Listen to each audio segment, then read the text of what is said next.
Israel's latest strikes on Gaza killed at least 26 Palestinians, including 5 civilians. At least 80 Palestinians were also wounded, most of them civilians. 4 Israelis in border towns were wounded in rockets fired by Palestinian militants in Gaza. The rocket attacks began after an Israeli airstrike killed Zuhair al-Qaisi, the head of the Popular Resistance Committees, on Friday. Most of the Palestinian victims were killed on Saturday, making it the deadliest 24-hour period Gaza has seen since the Israeli attack in December 2008 and January 2009. Around 1,400 Palestinians were killed in that assault, most of them civilian. Israel launched this latest attack on Gaza just after Israeli Prime Minister Benjamin Netanyahu returned from a critical U.S. visit where he failed to win President Obama's backing for military action against Iran. For more now, we go to Chicago to be joined by Ali Abnimah, co-founder of the Electronic Intifada, author of One Country, a bold proposal to end the Israeli-Palestinian impasse. I think it's very important to stress that this escalation of violence began on Friday with an extrajudicial execution by Israel of Zuhair al-Qaisi and several other people in Gaza. And that's important because, you know, Israel presents this as they're attacking terrorists who are en route to commit some kind of attack, and that's the claim they always make. But in fact, in almost every case, they're attacking people in their homes, riding in cars, just walking in the street. And there have been hundreds of such extrajudicial executions in recent years where essentially Palestinians that Israel doesn't like are sentenced to death in secret and in absentia, and then executed on the streets of the Gaza Strip or sometimes the West Bank. And so that's what happened on Friday. As was predicted by many Israeli military analysts, resistance factions in Gaza retaliated by firing rockets at Israel. No one was killed in any of the rockets. And interestingly, Hamas did not participate in the retaliatory strikes because, much to Israel's displeasure, Hamas has been consistently moving away from armed struggle. So what happened, as typically, is that the retaliatory strikes, the rocket strikes from Gaza, then become the self-justifying motive for Israel to escalate its bombing of Gaza. And that's exactly what happened this weekend with a terrible, terrible toll. And unfortunately, this pattern has repeated many times, where whenever there is a substantial reduction of violence or a ceasefire to which Palestinian groups are largely adhering, Israel comes up with some pretext or some attack in order to violate it. It's just happened so many times, the pattern is clear. On Monday, Secretary of State Hillary Clinton addressed the cross-border violence between Israel and factions in Gaza in a speech at the UN Security Council. She condemned the Palestinian rocket fire but said nothing about Israel's deadly attacks on Palestinians.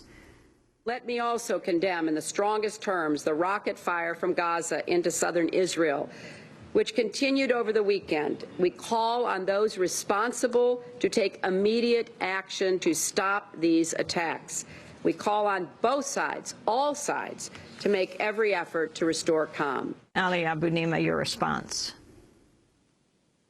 Well, the U.S. government policy is completely in line with and driven by the Israeli propaganda message that Palestinians are always the ones responsible and always the ones who start this, when in fact the Palestinian factions were largely adhering to a ceasefire, and Hamas was, if anything, enforcing the ceasefire and disciplining any small Palestinian groups that violated it. But the message from U.S. and Israeli propaganda is always about barrages of rockets from Gaza over Israel. Well, what are the facts? In 2011, 108 Palestinians, 15 children, and large numbers of civilians were killed, and many hundreds more injured by constant barrages of Israeli missiles and firing over the Gaza Strip. Those are the facts that nobody talks about. But there was another interesting thing Hillary Clinton said in her statement yesterday when she was talking about Syria. She said Ali, let me go to Secretary of State Hillary Clinton at the UN Security Council. Another comment she made, talking about the right of self-defense versus unlawful state violence. She was invoking the crisis in Syria and said the U.S. rejects any equivalence between state violence and besieged populations defending themselves. This is a segment of her speech. Now, the United States believes firmly in the sovereignty and territorial integrity of all member states, but we do not believe that sovereignty demands that this Council stand silent when governments massacre their own people, threatening regional peace and security in the process. And we reject any equivalence between premeditated murders by a government's military machine and the actions of civilians under siege driven to self-defense. Ali Abnimah, your response to Hillary Clinton. I mean, it's incredible to hear those words. And then look at of course, she was referring to Syria, and then look at the situation in Palestine, where Israel is carrying out premeditated murders, extrajudicial executions. These are war crimes under international law, and then using that as a pretext, using the response as a pretext to carry out widespread bombing over civilian areas in the Gaza Strip. So, I mean, the question to Hillary Clinton, I wish there were some real journalists who attend these daily State Department briefings to ask, look, do Palestinians ever have a right to self-defense after 63 years of dispossession, of occupation, of siege?